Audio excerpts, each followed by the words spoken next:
We have quite a bit of important Tesla stock news today. Let's go through everything, starting with a story that stunned me. The most famous Tesla analyst in South Korea shared his story of his informal meeting with Tesla. The direction of Tesla is clear with FSD and Optimus, and we expect it to succeed by around July this year. The view that FSD will have robotaxi equivalent capabilities by June or July is the personal opinion of the engineers, Tesla engineers I have spoken to.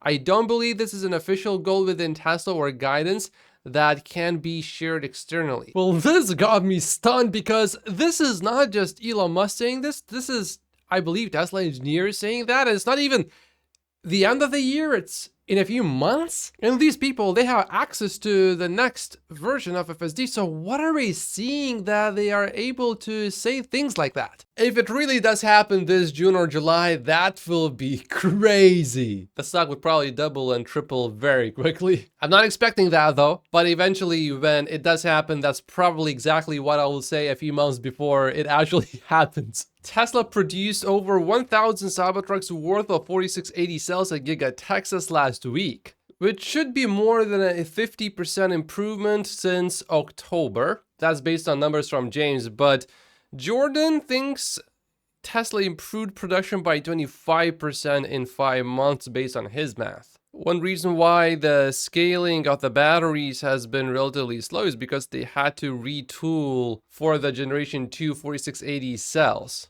And now that the line has been retooled, it will be really interesting to see how fast Tesla is able to scale this further. Jordan continues and says, so far, it looks like they are keeping the 4680 ramp just ahead of the Cybertruck ramp, and they are bringing more 4680 lines up at Austin and Berlin. Which brings us a few questions. Are they ramping more 4680 lines because they are having trouble keeping up with the Cybertruck ramp, or because they are confident they have solved the production issues with the 4680 batteries? Jordan's guess is that the 4680 production system is solved, just enough that they are comfortable duplicating it, but they are also ramping lines to guarantee cell supply for the Cybertruck. Watch Tesla economists become a bull again soon, but only after the stock price goes up. Anyway, I see this as good news because I don't think Tesla's producing 1,000 Cybertrucks per week right now, but going forward, Tesla has the battery capacity to do that. Oh, this is pretty big news. US federal prosecutors have accused 2 men of stealing Tesla trade secrets. A Canadian man who lives in China was arrested today and held in New York after he and a business partner were accused of trying to sell secret battery manufacturing technology. The defendants built their own business using Tesla sensitive and proprietary information, which we can confirm. This is the official statement, by the way, and even marketed their business as a replacement for Tesla's products. One of the guys was arrested just now after he sent trade secrets to an undercover agent. Here's how we know it is Tesla. You can pause and read if you like. I hope the full extent of the law is applied to punish them. Sandy Monroe's Cybertruck teardown is officially underway. We should be expecting some more videos from Sandy very soon. I'm looking forward to these. Marcus Brownlee just posted a review of the Cybertruck after 1,000 miles. He's really not happy with the panel gaps, but we expect that from first Teslas when they are first produced, and then over time it gets better. He said it's not an ideal long-range road trip due to slower charging and larger battery, but that will change once V4 chargers roll out. Lots of fingerprints on the outside. It would be nice to have a fob to open the frunk. The rear view mirror is a joke how to remap brain to look at the screen. And an incredibly good suspension. The driver's side door. There's no door handles, as you can tell. The way to get into the truck is that little handle, and it pushes it out, and then you pull the truck out the rest of the way. That's why there's fingerprints all over this truck. Elon Musk actually commented on this panel gap that Marcus Brownlee was talking about. Gregor Truck says, this is single-handedly the worst gap I've seen on any door, period. It's a bummer. This is what was on MKBHD Foundation Series Cybertruck door. Omar is also not happy. Embarrassing. If slower growth is expected this year, the focus should shift to quality. But Elon shares good news. About 15 Cybertrucks in service had an issue where the door striker loosened in the field due to insufficient torque after door fit. This takes 5 minutes to fix and service and has been addressed in production. And here's another celebrity getting a Tesla Cybertruck. This is, of course, good advertising for Tesla to sell not just Tesla Cybertrucks, but other Tesla vehicles as well. He has 25 million followers across all social media platforms. But it makes sense why he's getting the Cybertruck, because he is one of the 11 crew selected for the Dear Moon mission that will take SpaceX's Starship around the moon. And Elon actually reposted this post of Steve getting the Cybertruck, which got 53 million views. Here's another celebrity with a Cybertruck. And here's Big Sean. He has 35 million followers across all social media platforms. And someone went as far as saying that advertising is not needed because of this. But Gary disagrees. Why not do both? Get celebrities and athletes to show off their Cybertrucks for free, plus advertise your other products to expand your total addressable market to non-EV users. $100 million in ad spend in lieu of $1 billion in price cut seems like a great deal for Tesla. And Troy says, I have seen a few different Tesla ads on YouTube this week here in the UK. Until now, there were none. So it does look like Tesla is ramping up its advertising efforts. And Gary says Cybertruck could become a key catalyst to 2025 earnings if Tesla can't continue to scale up production. We estimate Tesla is currently producing 400 Cybertrucks per week and could be producing 1,000 per week by Q4. We estimate Tesla will deliver 30,000 Cybertrucks in 2024 at $15,000 profit per Foundation Series truck, worth about 10 cents per share. In 2025, Gary estimates 100,000 Cybertrucks delivered at a $20,000 gross profit per Cybertruck, which could translate to 50 cents per share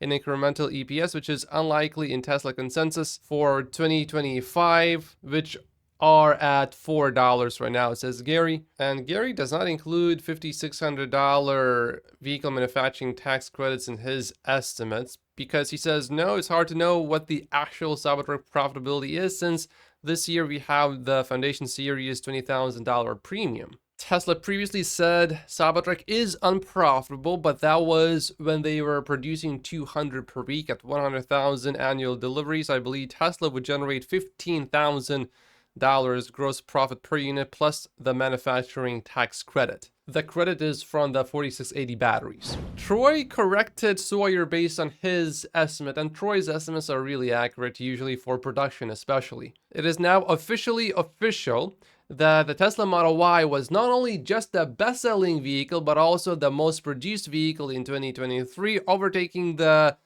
Toyota RAV4 and Ford F-Series trucks. So the number is actually closer to 1.2 million than 1.137 million. And all other vehicles did not even reach 1 million. The Tesla Model 3 was number 10, and there was a BYD vehicle as well on the list, number 9, the BYD Song. Well, this is quite impressive, I would say. Earlier, before these last V12 versions, we would not see FSD updates this often. There's another update already rolling out. Well, it's planned for this weekend, so it's about to roll out. And of course, the V12.3 rollout continues, and people are pretty happy with what we're seeing. I'm blown away after 2+ hours driving tonight with 0 disengagements. That's incredible. He even goes as far as saying it is arguably Tesla Full Self-Driving V 1.0, no beta. Now, I haven't driven it myself, because I don't have it yet.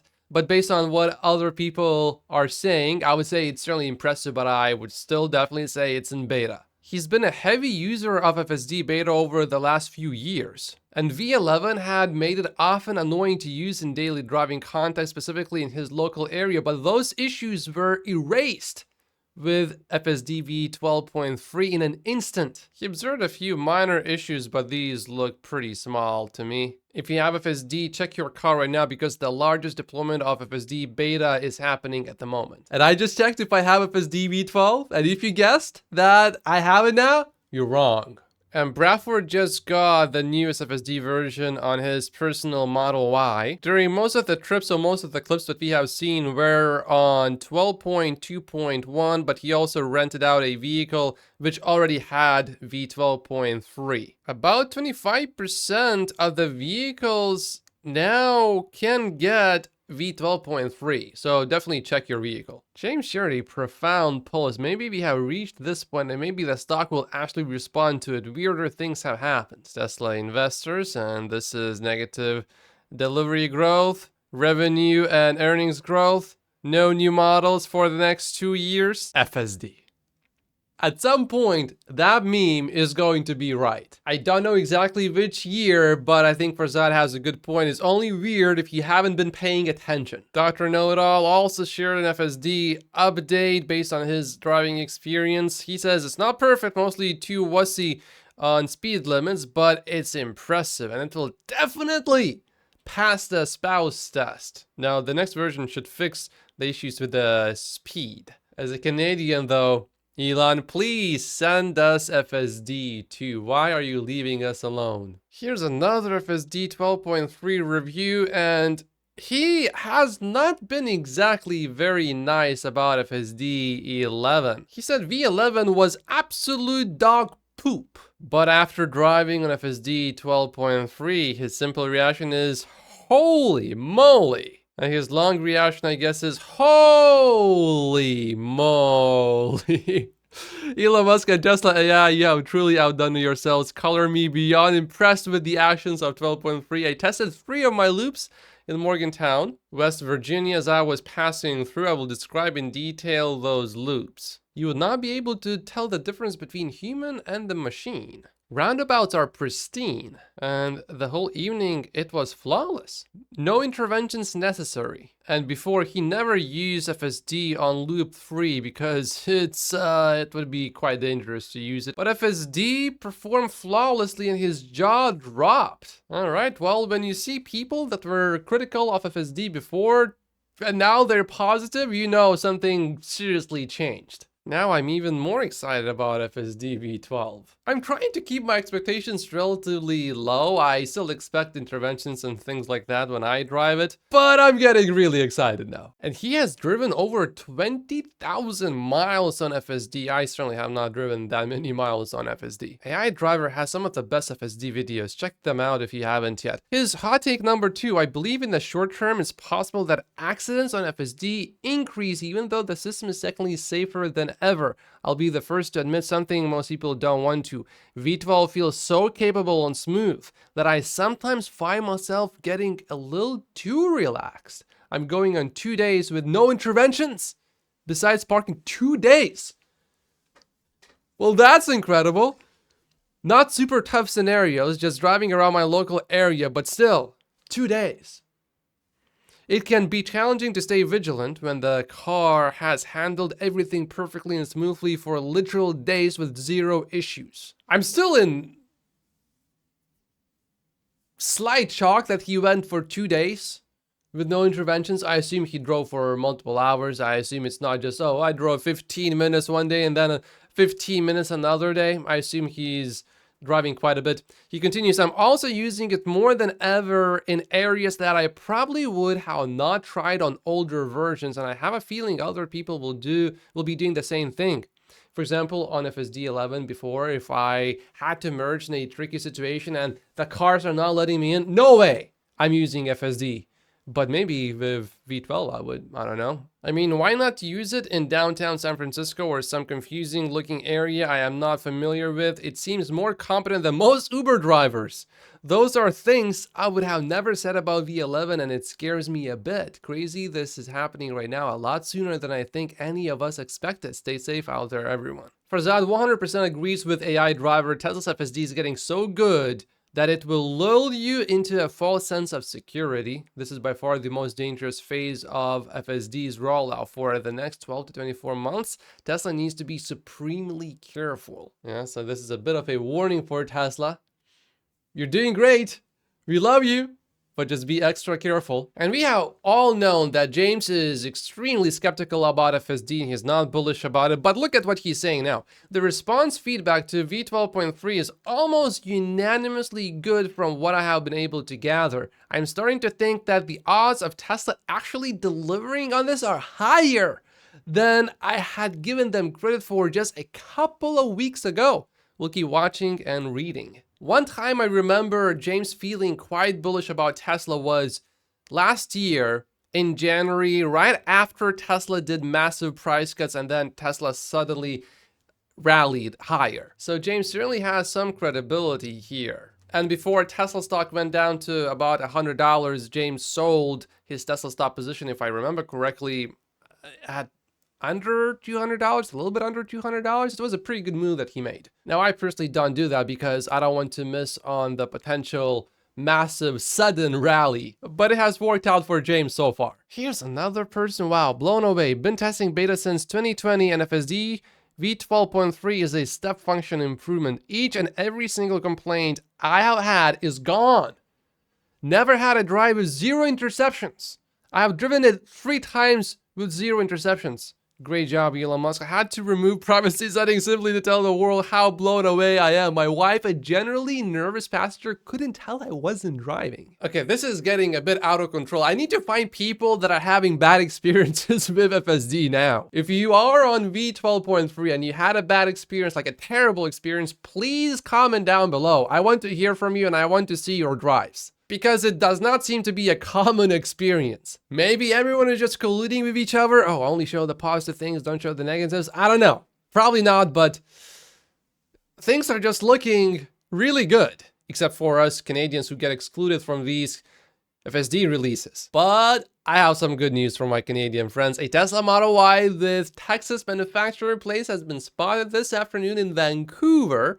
We believe this car is here to help test FSD Beta V12.3 for a Canadian release. Oh, I know this exact street and where it is. How long though will I need to wait? From Teslascope, we are learning that Canada is probably just a week behind the US release, so this should be good news. Omar is rallying Tesla investors. If you can afford it, please buy FSD or subscribe to support the team. We need to show Wall Street that people want this and believe in it. When it gets to the point that attention is no longer required, today's price will look cheap. I think he's talking about both FSD and the stock. Convince your friends and family too. We are seeing more Tesla ads on X. And Tesla in China is looking to set to raise the price of the Model Y by 5,000 yuan on April 1st, which is likely to boost the stock price by a tiny little bit. It's a tiny increase though, only about 700 USD. For me to consider the increase more seriously, it would have to be about $1,000. Otherwise, I am largely thinking that Tesla is